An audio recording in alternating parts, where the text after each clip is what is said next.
ಶಿವರಾಜ್ ಕುಮಾರ್ ಅವರಿಗೆ ಎಷ್ಟು ವಯಸ್ಸಾಗ್ತಾವಲ್ಲ ಅಷ್ಟು ಎನರ್ಜಿ ಜಾಸ್ತಿ ಆಕೈತೆ ಅನ್ಸುತ್ತೆ. ಸೊ ಗೈಸ್, ನೀವು ನೋಡ್ತಾ ಇರೋದು ಫಿಲ್ಮಿ ಪಾಯಿಂಟ್. ನಾನು ನಿಮ್ಮ ಕಾರ್ತಿಕ್. ಸೊ ಇವತ್ತಿನ ವಿಡಿಯೋ ಕೊನೆವರೆಗೂ ನೋಡಿರಿ. ಇಷ್ಟ ಆದಮೇಲೆ ಸಬ್ಸ್ಕ್ರೈಬ್ ಮಾಡಿಕೊಂಡು ಸಪೋರ್ಟ್ ಮಾಡಿರಿ. ಸೊ ಶಿವಣ್ಣ ಅವರು ಮೊದಲಿಂತ್ರ 4-5 ಸಿನಿಮಾ ಮಾಡ್ಕೊತ ಬರ್ತಿದ್ರೆ ಅವ್ರ ಪದ್ಧತಿ ಅದು. ಸೊ ಇವಾಗಲೂ ಅವ್ರು ಮತ್ತೆ 4-5 ಸಿನಿಮಾ ಮಾಡತ್ತಾರ. ಗೊತ್ತೇ ಇರ್ಬೇಕು ನಿಮ್ಗೆ. ಈಗ ನಾನು ಶೂಟಿಂಗ್ ಆಗತ್ತಿರೋ ಸಿನಿಮಾ ಬಗ್ಗೆ ಮಾತ್ರ ಮಾತಾಡತ್ತೀನಿ. ಅದನ್ನು ಬಿಟ್ಟು ಭಾಳ ಸಿನಿಮಾ ಅನೌನ್ಸ್ ಆಗ್ಯಾವ ಕರೆ, ಬಟ್ ಈಗ ಸದ್ಯಕ್ಕೆ ಶೂಟಿಂಗ್ ನಡೀತಾ ಇರೋ ಸಿನಿಮಾ ಬಗ್ಗೆ ಮಾತಾಡೋಣ ಅಂತ ವಿಡಿಯೋ ಮಾಡಾಕತ್ತೇನೆ. ಸೊ ಮೊದಲನೇದಾಗಿ ಅವರ ಹೇಳುವಂಗೆ ಬೇಲ್ ಸಿನಿಮಾ ಮಾಡತ್ತಾರ. ಅದು ಪವನ್ ಒಡೆಯವ್ರ ಜೊತೆ. ಪವನ್ ಒಡೆಯವರು ಓನ್ ಪ್ರೊಡಕ್ಷನ್ನ ಮಾಡತ್ತಾರಂತ. ಸೊ ನೋಡೋನು ಒಂದು ಬೇಲ್ ಅಂತಂದ್ರೆ ಯಾವ ಥರ ಥ್ರಿಲ್ಲರ್ ಜಾನರ್ದಾಗಿ ಬರ್ಬೋದು ಮೇ ಬಿ. ನೋಡುವ ಸಿನಿಮಾ ಅಪ್ಡೇಟ್ ಇನ್ನಷ್ಟು ಬಂದಾಗ ಮಾತಾಡೋಣಂತ ಆ ಸಿನಿಮಾ ಬಗ್ಗೆನೂ. ಆಮೇಲೆ ಡ್ಯಾಡ್ ನಡೆಯತೈತಿ, ಒಂದು emotional daughter and father sentiment ಇರೋ ಸಿನಿಮಾ ಅನ್ನಿಸ್ತೈತಿ. ಸೊ ನೋಡೋನು ಶೂಟಿಂಗ್ ಆಲ್ಮೋಸ್ಟ್ ಆಲ್ ಕಂಪ್ಲೀಟ್ ಆಗಕ್ಕೆ ಬಂದೈತಂತ. ಸೊ ಭಾಳ ಅಂದ್ರೆ ಭಾಳ ಫಾಸ್ಟ್ ನಡೆಯತಿ ಶೂಟಿಂಗ.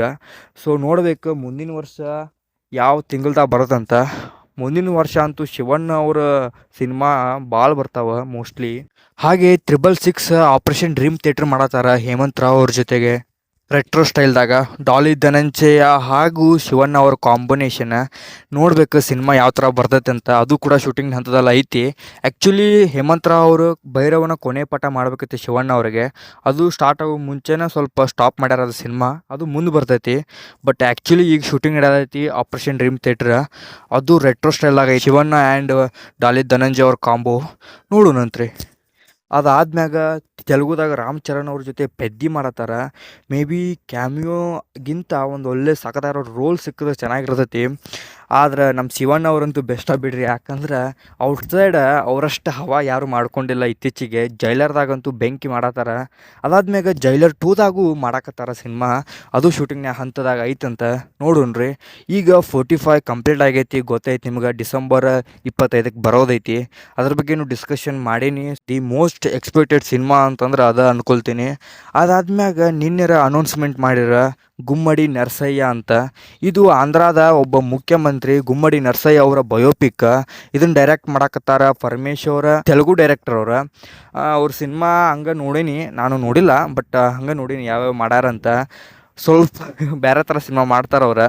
ಸೊ ನೋಡೋಣ ಯಾವ ಥರ ಸಿನಿಮಾ ಮಾಡ್ತಾರಂತ. ಇದು ಶೂಟಿಂಗ್ ಸ್ಟಾರ್ಟ್ ಆಗೋದ್ರಾಗ ಐತಂತ. ನೋಡೋಣ್ರಿ ಯಾವಾಗ ಶೂಟಿಂಗ್ ಮಾಡ್ತಾರಂತ. ಹಾಗೆ ಶಿವರಾಜ್ ಕುಮಾರ್ ಅದ್ರಾಗ ನನಗೆ ಭಾಳ ಇಷ್ಟ ಆಗೋದೇನಪ್ಪ ಅಂದ್ರೆ ಲಘು ಲಘು ಸಿನಿಮಾ ಮಾಡ್ತಾರೆ. ಟೈಮ್ ಅಂತೂ ಅವರಂತೂ ವೇಸ್ಟ್ ಮಾಡೋದಿಲ್ಲ. ಯಾವ್ಯಾವ ಸಿನಿಮಾ ಬ್ಯಾಕಪ್ ಇದಾವಲ್ಲ ಎಲ್ಲ ಕಂಪ್ಲೀಟ್ ಮಾಡ್ಕೋತಾರೆ. ಸೊ ಅದು ಭಾಳ ಇಷ್ಟ ಅವ್ರ ಕಡೆ. ಒಂದೇ ಥರ ಸಿನಿಮಾ ಮಾಡೋದಲ್ಲೂ ಕೂಡ ಅವರು ಒಳ್ಳೆ ಡಿಫ್ರೆಂಟ್ ಆಗಿರೋ ಜಾನರ್ ಶಿಫ್ಟ್ ಸಿನಿಮಾ ಮಾಡ್ತಾರೆ. ಗೊತ್ತೈತಿ ನಿಮ್ಗೆ. ಈಗ 45 ಒಂಥರ ಥ್ರಿಲ್ಲರ್ ಆ ಥರ ಸಿನಿಮಾ ಮಾಡಾಕತ್ರ. ತಂದೆ ಮಗಳ ಸೆಂಟಿಮೆಂಟ್ ಬಗ್ಗೆ ಒಂದು ಡ್ಯಾಡ್ ಮಾಡಾಕತ್ತಾರ. ಹಾಗೆ ಇನ್ನೊಂದು ಸಿನಿಮಾ ಶೂಟಿಂಗು ಕೂಡ ಮಾಡತ್ತಾರ, ಸರ್ವೈವರ್ ಅಂತ. ಅವ್ರ ಬಯೋಪಿಕ್ ಮಾಡತ್ತಾರ ಅವರ ಪ್ರೊಡಕ್ಷನ್ ಹೌಸ್ದಾಗ.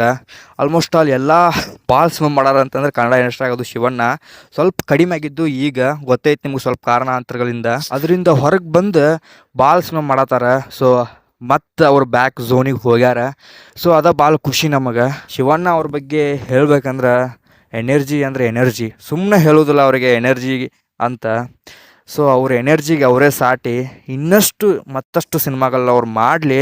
ಸೊ ಇದಾಗಿತ್ತು ಗೈಸ್ ಇವತ್ತಿನ ವಿಡಿಯೋ. ಇನ್ನೊಂದು ಹೇಳ್ಬೇಕ್ರಿ ನಿಮಗೆ ನಾನು, ಅವ್ರ ಲೈನಪ್ ಬಗ್ಗೆ ಸಪ್ರೇಟ್ ಒಂದು ದೊಡ್ಡ ವಿಡಿಯೋ ಬರ್ತೈತಿ. ಸೊ ವೇಟ್ ಮಾಡ್ತಾಯಿರಿ ಆ ವಿಡಿಯೋಗೆ. ಸೊ ಇದಾಗಿತ್ತು ಗೈಸ್ ಇವತ್ತಿನ ವಿಡಿಯೋ. ಮತ್ತೆ ಸಿಗ್ತೀನಿ. Signing off Karthik.